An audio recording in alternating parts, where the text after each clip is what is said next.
జాతీయవాద జర్నలిజానికి అసలైన వేదిక నేషనలిస్ట్ హబ్ ని సబ్స్క్రైబ్ చేసుకోండి. నోటిఫికేషన్స్ కోసం బెల్ ఐకాన్ పై క్లిక్ చేయండి. ఓటర్ టర్నౌట్ ఎంత ప్రచారం చేసినా, ఎంత మంది ఓటు వేయమని చెప్పినా, సెలబ్రిటీలు చెప్పిన పొలిటికల్ పార్టీ నాయకులు పదే పదే ప్రచారంలో నిమగ్నం అయిపోయి అందరి దగ్గరికి వెళ్ళి స్లిప్పులు ఇచ్చి మీరు ఓటు వేయండి అని చెప్పి వాళ్ళని తీసుకొచ్చి బూతుకు తీసుకొచ్చే మనుషులున్నా, ఇంత వ్యవస్థ జరుగుతున్నా, ఎలక్షన్ కమిషన్ అంత ప్రయత్నాలు జరుగుతున్నా ఓటర్ టర్నౌట్ మాత్రం నిజానికి పెరగట్లేదేమో అనే ఒక అభిప్రాయం వస్తుంది. ఇప్పుడు ఇక్కడ నిజానికి ఓటర్ టర్నౌట్ తగ్గిందని అంటున్నారు. 2 ఫేజ్ల ఎలక్షన్స్ చూస్తే కూడా గతంతో పోల్చితే 2019తో పోల్చితే తగ్గిన నేపథ్యమే కనబడుతోంది. ఓటింగ్ పర్సంటేజ్ తగ్గడం అనేది ఇది బీజేపీకి అనుకూలమా, ప్రతికూలమా? లేకపోతే జనరల్ గానే అంటుంటారు ఓటర్ టర్నౌట్ పెరిగిందని అంటే యాంటీ ఇన్కంబెన్సీ ఉంది. ఇదివరకు అంతా అనుకునే వాళ్ళం యాంటీ ఇన్కంబెన్సీ ఎక్కువ ఉంది కాబట్టి, తీవ్రత ప్రభుత్వ వ్యతిరేకత ఉంది కాబట్టి ఓటర్ టర్నౌట్ పెరిగిందని. వ్యతిరేకత లేదు అనుకోవాలా, లేకపోతే ఓటర్ పర్సంటేజ్ తగ్గడాన్ని మీరు ఎట్లా అర్థం చేసుకోవాలి? మీ విశ్లేషణ ఏంటి? సాయి గారు, ఓటర్ టర్న్అవుట్ అంటేది మనకు ఇప్పుడు అంటే మీకు ఎలిజిబుల్ ఓటర్స్ అంటే మీ దగ్గర యాజ్ పర్ ద నామ్స్ మీ ఫామ్ అక్కడ ఉన్న దాని ప్రకారం మీకు ఎంత ఓట్లు ఉన్నాయి, ఆ ఓట్లలో ఎంతమంది ఓటేశారు. టిపికల్ సర్కమ్స్టెన్స్ తీసుకున్నాం సాయి గారు. మనం నార్మల్ ఎలక్షన్లో కూడా ఈ చెప్పినట్ల ఎంతమంది ఓట్ చేయడానికి వస్తారు. మన హిస్టారికల్గా తీసుకుందాం. మనం హిస్టారికల్గా తీసుకుంటే కూడా మన దగ్గర 70 నుంచి 80% దాకా ఓటు పడుతుండే సాయి గారు. 70 to 80%. ఓకే, మీరు ఎప్పుడు చూడండి లోక్సభ ఎలక్షన్స్లో అన్నిటికంటే తక్కువ ఓటింగ్ ఉంటుంది, అసెంబ్లీ ఎలక్షన్లో దానికన్నా మంచి ఓటింగ్ ఉంటుంది, లోకల్ బాడీకి ఎలక్షన్ వస్తే ఇంకా ఎక్కువ ఉంటుంది. బికాజ్ ఈ ఇన్వాల్వ్మెంట్ లెవెల్స్ ఆర్ మోర్. ఇప్పుడు నేను మొన్న కూడా జరిగిన తమిళనాడు ఎలక్షన్ ఒక అనాలిసిస్ చేస్తే అక్కడ election again voting percentage reduced, కానీ నంబర్ ఆఫ్ ఓటర్స్ ఓటెడ్ ఎక్కువ ఓట్ చేస్తారు. లాస్ట్ టైం ఓట్ చేస్తుంది 4.24 crores, ఈసారి 4.34. అంటే మీ ఓటర్ పర్సంటేజ్ తగ్గినా కానీ నంబర్ ఆఫ్ ఓటర్స్ ఇంక్రీస్డ్. అది ఎట్లా అని చాలామంది అడగొచ్చు. 5 సంవత్సరాల్లో 18 years అండ్ అబౌవ్ కొత్త ఓటర్స్ చాలామంది జాయిన్ అయ్యారు, వాళ్ళు కూడా ఓట్ చేస్తున్నారు ఈసారి. సో న్యాచురల్లీ మీ పర్సంటేజ్ చూడకూడదు మీరు, you should see the actual number of voters voted. అది చాలా ఇంపార్టెంట్. నెక్స్ట్ ఎంతమంది పార్టీలు పోటీ చేస్తున్నారు అది చూడండి. 3 పార్టీలు పోటీ చేస్తున్నారు. ట్రయాంగులర్ కాంటెస్ట్ ఉందా, 4 పార్టీ కాంటెస్ట్ ఉందా, 2 పార్టీ కాంటెస్ట్ ఉంది. ఇది చాలా ఇంపార్టెంట్. మీరు ఒక్కొక్క సీట్ చూసి అనలైజ్ చేయండి, you will come out startling results. Sai గారు, బహుశా నేను when I come back from Leh Ladakh, I'll speak about this particular one. Because there is very interesting statistics there. Direct contest ఉన్నప్పుడు, and that is where the most important thing will. Direct contest ఉన్నప్పుడు ఏం చేయబోతున్నారు?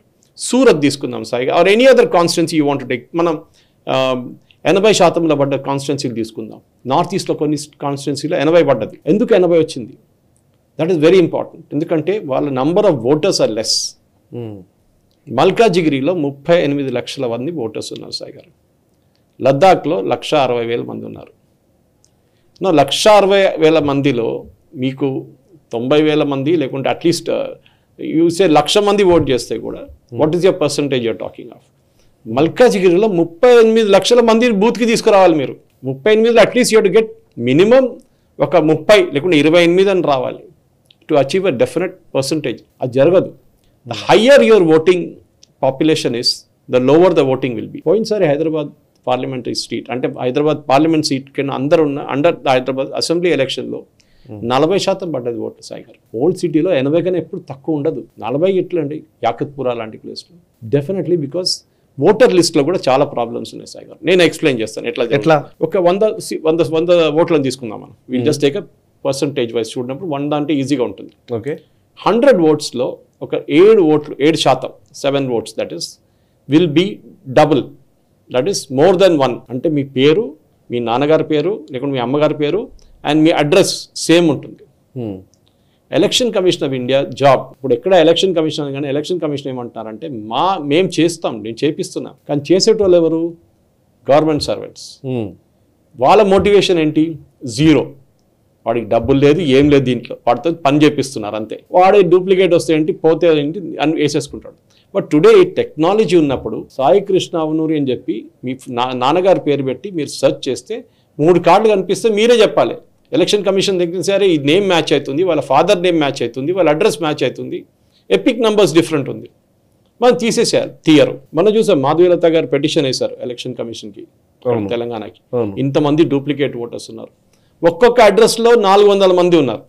ఒక address 10x10 రూమ్లో ఒక 240 square yard ప్లాట్లో ఇంకో ఇంట్లో 300 మంది ఉన్నారు. చెప్పండి సాగర్, ఎట్లా పాసిబుల్? 240 స్క్వేర్ యార్డ్ ఉన్న ఒక ఇల్లు 300 మంది ఎట్లా ఉండొచ్చు? అవును. Obviously it is cheating, straight way cheating. ఏంటంటే వీళ్ళ పార్టీ వాళ్ళు ఎంఐఎం అనుకోండి ఓల్డ్ సిటీలో, వాళ్ళ మనుషులు తీసుకొచ్చి మొత్తం నింపేస్తారు. నిన్ననే నేను విన్నాను మల్కాజిగిరిలో అక్కడున్న ఒక మీటింగ్ అటెండ్ చేస్తే మౌలాలి కార్పొరేటర్ బీజేపీ ఆమె lady, I don't remember her names, ఆమె వచ్చి అంటుంది మేము ఎన్యూమరేషన్ చేస్తున్నప్పుడు ఒక్క కమ్యూనిటీ వైపు నుంచి 80% 90% ఇంక్రీజ్ అవుతుంది ఎన్యూమరేషన్. ఇంకొక కమ్యూనిటీ, హిందూ కమ్యూనిటీ చూస్తే 30 కూడా కావట్లేదు ఎన్యూమరేషన్, అంటే ఇంక్రీజ్ కావట్లేదు. We can infer 2 things from this. వాళ్ళ పాపులేషన్ పెరిగింది, వీళ్ళ పాపులేషన్ తగ్గుతుంది ఆబ్వియస్లీ. కానీ ఇప్పుడు మనం 7% తీసేసాం, ఇప్పుడు మిగిలింది 93%. Next comes voters who are not staying in that place. ఇప్పుడు మీరు హైదరాబాద్లో పనిచేస్తున్నారు. Suppose your father and mother are staying in some village in Nalgonda or up north in Telangana. మీ పేరు అక్కడ ఉంటుంది, కానీ మీరు పెళ్లి చేస్తే హైదరాబాద్కి వచ్చిన తర్వాత మీ పేరు అక్కడే ఉండిపోతుంది. మీ అమ్మ నాన్నగారు ఏం చేస్తారు, ఆ పేరు తీయరు లిస్ట్ నుంచి. వాళ్ళకి 3 భయం ఏంటంటే రేపు పాస్పోర్ట్కి ఇవ్వడం చెకింగ్ అవుతుందేమా. అది నెక్స్ట్ రేషన్ కార్డుల పేరు ఉంది. రేషన్ కార్డు మనం రేషన్ తీసుకోము, కానీ రేషన్ కార్డుల పేరు పెట్టుకుంటాం. ఇప్పుడు కూడా రేషన్ కార్డు ఫోబియా ఉంది మనకి. రేషన్ కార్డుల పేరు ఉండాలి. రేపు డ్రైవింగ్ లైసెన్స్ టెస్ట్ వస్తే అది ఎట్లా చేస్తాం, ఇక్కడే చేయాలి. అక్కడ మీరు ఒక 5 నుంచి 6% తీసేయచ్చు. So you talking of 7 + 6 13 to 14% తీసేశారు. 3 నుంచి 4% మంది deceased, that is they passed away. Election rolls revision నుంచి ఎలక్షన్ రోల్స్ ఫైనలైజేషన్ నడిమిట్లో ఒక 3 నుంచి 4% మంది పాస్డ్ అవే. వాళ్ళ లిస్ట్ అప్డేట్ చేయరు. టెక్నికలీ ఇంత టెక్నాలజీ చూస్తే మన క్యూఆర్ కోడ్ డిజిటల్ పేమెంట్ ఎరాకు వచ్చినప్పుడు కూడా why are we not able to take GHMC database లేకుంటే స్టేట్ లెవెల్ డేటాబేస్? ఎందుకంటే డెత్ సర్టిఫికేట్ ఇష్యూ చేస్తారు, దాన్ని మ్యాచ్ చేసుకుంటే అయిపోతుంది కదా సాయి గారు. Election commission has to just pick up the data from state election commission Telangana. వాళ్ళు జిహెచ్ఎంసీ డేటాబేస్ నుంచి డెత్ సర్టిఫికేట్లో మీరు ఎంతమందికి డెత్ సర్టిఫికేట్ ఇష్యూ చేశారు హైదరాబాద్లో లాస్ట్ 5 సంవత్సరాలు చెప్పండి, ఆ డీటెయిల్స్ మాకు ఇవ్వండి. అది దీంతో క్రాస్ మ్యాచ్ చేసుకుంటే అయిపోతుంది. ఇప్పుడు మాన్యువల్ ఇంటర్వెన్షన్ ఎక్కడ లేదు. So we are talking of now almost 18%. అంటే 100లో ఒక 20% are duplicate, not existing, deceased. And of course ఇంకోటి ఏంటంటే పేర్లు మార్చుకుంటారు. రమీజా బేగంలో బిఈ అని వేస్తారు. నెక్స్ట్ దాంట్లో డూప్లికేట్ కాకుండడానికి BEEGUM అని వేస్తారు. Okay. So when you're doing cross matching it won't show up, because అది డబుల్ ఉంది దాంట్లో. చేసేటోళ్ళు ఎవరు? Enumerators, the people who are coming to your house. మీ ఇంటికి ఈసారి మీ ఇంటికి ఎవరైనా వచ్చారా సాయి గారు చెక్ చేయడానికి? లేదు, నా ఇంటికి కూడా రాలేదు. అంటే nobody is bothered. Election commission ఏమంటాం, మేము మొత్తం శానిటైజ్ చేసాం, డేటా హౌస్ టు హౌస్ వెళ్ళామని చెప్పి. చాలా మంది వర్కింగ్ ప్రొఫెషనల్స్ ఇంట్లో ఉండరు, ఎవరు రాలేదు. So this is where the entire fault is lying. ఇది స్టేట్ లెవెల్లో. మీరు హైదరాబాద్ సిటీలో ఇది ఇంత దారుణం ఉందనుకుంటే విలేజ్ లెవెల్కి వెళ్తే ఎంత దారుణం ఉంటుంది సాయి గారు, ఆలోచించండి. కరెక్ట్. సో మన ఈ 70% 72% ఓట్లు వేయలేదు, వీళ్ళు హాలిడే తీసుకున్నారు. సరే, అదొక మన 5 నుంచి 10% పెట్టుకుందాం, మిగతా ఎక్కడ పోయారు? So this is the problem. Yes, I'm all for it. Vote వేయనోడికి ఏ అర్హత లేదు క్వశ్చన్స్ అడగడానికి. రేపు మా డ్రైనేజ్ ఇట్లా ఉంది, మా రోడ్లు ఇట్లా ఉంది, మా ట్రాఫిక్ జామ్ ఇట్లా ఉంది, వర్షం పడితే మొత్తం లేక్లాగా తయారైపోతుంది సిటీ అంటే మీరు ఓటేసారా అని ఫస్ట్ అడగాలి. ఓట్ వేయకపోతే మీరు మాట్లాడకండి. ఇంకోటి 4th కేటగిరీ ఉన్నారు సాయి గారు, యాక్చువల్లీ 5th కేటగిరీ. ఓటింగ్ రోజు పొద్దున్న లేసి అన్ని బూతులు తిరుగుతారు, నా ఓటు కనిపించట్లేదు అని చెప్పేసి. అవును, ఆ రోజు పోతారు.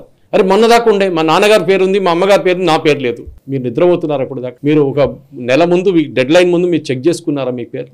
ఎందుకండి లాస్ట్ టైం ఓట్ చేస్తాం కదా అసెంబ్లీ ఎలక్షన్లు, అప్పుడు ఉండే ఇప్పుడు లేదు. ఎందుకు తీసేశారు నాకు కూడా తెలియదు. ఇప్పుడు చూస్తున్నా, ఇప్పుడు కొన్ని కాన్స్టిట్యున్సీలో 2 లక్షలు, Coimbatore 1.5 lakh names are missing. నాకు ఫోన్ చేసి చెన్నైని చాలా మంది చెప్పారు, ఒక కంప్లీట్ అపార్ట్మెంట్ ఇస్ మిస్సింగ్. మొత్తం అపార్ట్మెంటే గాయబైపోయింది అక్కడి నుంచి, లిస్ట్ నుంచి. ఎందుకంటే DMK fellows have done the enumeration. వాడికి తెలిసిపోయింది ఈ అపార్ట్మెంట్లో అన్ని చదువుకున్న వాళ్ళు వీళ్ళందరూ not from Chennai, they are from immigrants from outside. So తీసేసేయండి పేర్లని. This will only end when Aadhaar కార్డ్ని ఎలక్షన్ కార్డ్ని మ్యాచ్ చేస్తేనే నడుస్తుంది. Correct. Aadhaar card should be accepted as the voter ID card or vice versa. దీన్ని రెండింటిని మ్యాచ్ చేసి biometric పెట్టండి. Let the voter vote from anywhere. నిజమే. ఇప్పుడు సాయి గారు నల్గొండ నుంచి అనుకుందాం, sir you from northern near Hanamkonda as of I understand. మీరు ఆ కాన్స్టిట్యున్సీ ఓట్ చేయొచ్చు. సిరిసిల్ల నుంచి మీరు ఓట్ చేయొచ్చు. It will come to that state.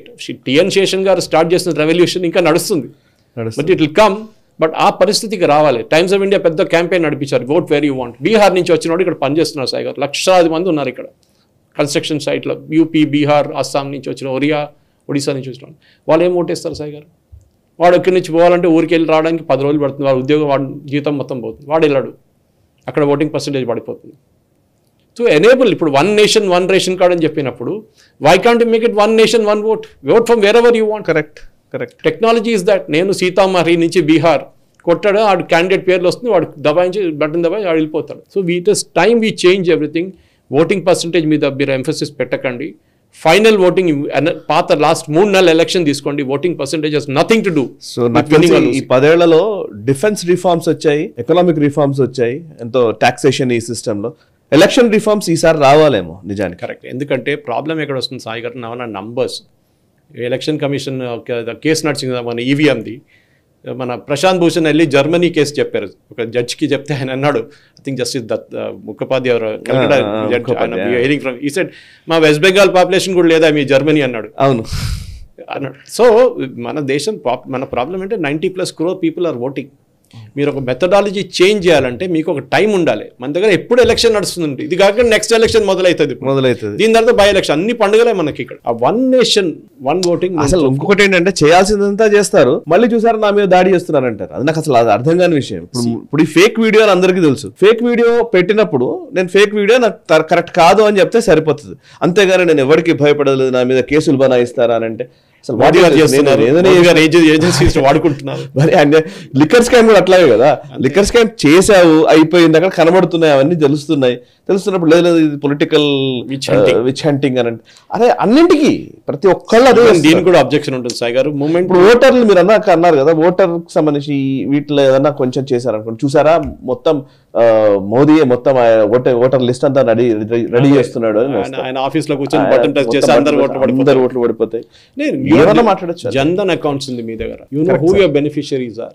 మీ దగ్గర యూపీఐ పేమెంట్స్ ఉంది. భారతదేశంలో ఐ థింక్ 100% ఏదైనా వాడుకున్నారంటే I think it's QR code based payments. ఎప్పుడు అందరు వాడుకుంటున్నారు. సో మీరు చెప్పినట్టుగా ఓటర్ టర్న్అవుట్ తగ్గడం అనేది relevance, you should look at the actual numbers of voters who voted. Correct. దాంట్లో 2-3% పడిపోతే కూడా ప్రాబ్లం లేదు. ఎందుకంటే నేను ఎక్స్ప్లెయిన్ చేశాను, there are 4 to 5 categories which are consuming more than 20 to 22%. నాకు డౌట్ ఎక్కడ వస్తుందంటే 80% కన్నా ఎక్కువ అయితే నాకు డౌట్ వస్తుంది. ఇన్ఫాక్ట్ ఎలక్షన్ కమిషన్ నామ్సే ఉంది, 90 కన్నా ఎక్కువ వస్తే the voting has to be checked again. Okay. ఎందుకంటే అక్కడ అది మన పాత సిస్టంలో ఉండే, ఏది బ్యాలెట్ బాక్స్. రాహుల్ గాంధీ అడుగుతున్నాడు కదా నాకు అదే కావాలని, ఎందుకంటే కూర్చొని పొద్దున్న సాయంత్రం చేసి డబ్బులు వేస్తూనే పోతారు. అప్పుడు 90 నుంచి 95 కూడా బాక్సులు మారేటి. అదే అంట, చనిపోయిన వాళ్ళు కూడా. వెరీ క్యూరియస్ కేసు సాయి గారు. కాసర్గోడ్లో తురేందర్ బీజేపీ స్టేట్ ప్రెసిడెంట్ ఆయన 75 ఓట్లు 80 ఓట్లతో ఓడిపోయారు ఇక్కడ. నాకు exact number I don't remember. ఆ ఓట్ అసెంబ్లీ ఎలక్షన్ 2 ఎలక్షన్ ముందు. సో ఆయన కోర్టుకి వెళ్ళారు అండ్ ఈ ప్రూవ్డ్ ఆ ఓటింగ్లో 780 మంది చనిపోయిన వాళ్ళు వచ్చి ఓట్ చేశారంట. And election commission accepted it. ఎందుకంటే మీద డేటా మొత్తం ఉంది, ఓట్ చేసిన లిస్ట్ ఉంది, సిగ్నేచర్ ఉంది. చనిపోయినోడుగా వచ్చి సైన్ చేసి ఓట్ చేసి వెళ్ళిపోయాడు. సో ఆలోచించండి. So this is what I said, మన టెక్నాలజీని మనం వాడుకుంటలేము ఇప్పుడు కూడా. ఎందుకంటే ఎలక్షన్ కమిషన్ కూడా ఏం చేస్తారు సాయి గారు అంటే దే యూజ్ అవుట్సోర్స్డ్ ఎంప్లాయీస్. వాడికి ఏం ఇంట్రెస్ట్ ఉంటుంది, వాడికి ఎవడో 500 తెచ్చిస్తే 10,000 ఎక్కిచ్చేస్తాడు వాడు ఇమ్మీడియట్గా, లేకుంటే 10,000 తీసేస్తాడు. Correct. That has to stop. We have to use technology. మీరు ఒకసారి ఆధార్ లింక్ చేసుకుంటే మీ 99% ప్రాబ్లమ్ సార్ట్ అవుట్ అయిపోతుంది. Correct. Because Aadhaar has iris scan, Aadhaar has got biometric. ఈ రెండునే 10 fingers, not 1 finger thumb. Correct. So you should use it next election kaina. When we come to that 1 nation 1 election, we have to use this technology. Yes. ఈ video మీకు నచ్చినట్టయితే like చేయండి, 10 మందికి share చేయండి. అలాగే కామెంట్ల రూపంలో మీ అభిప్రాయాలను మాతో పంచుకోండి. Nationalist hub group of channels ను సబ్స్క్రైబ్ చేసుకుని తెలుగునాట జాతీయవాద జర్నలిజాన్ని ప్రోత్సహించండి. ఈ వీడియో కింద ఉన్న బెల్ ఐకాన్ పై క్లిక్ చేయడం మర్చిపోవద్దు.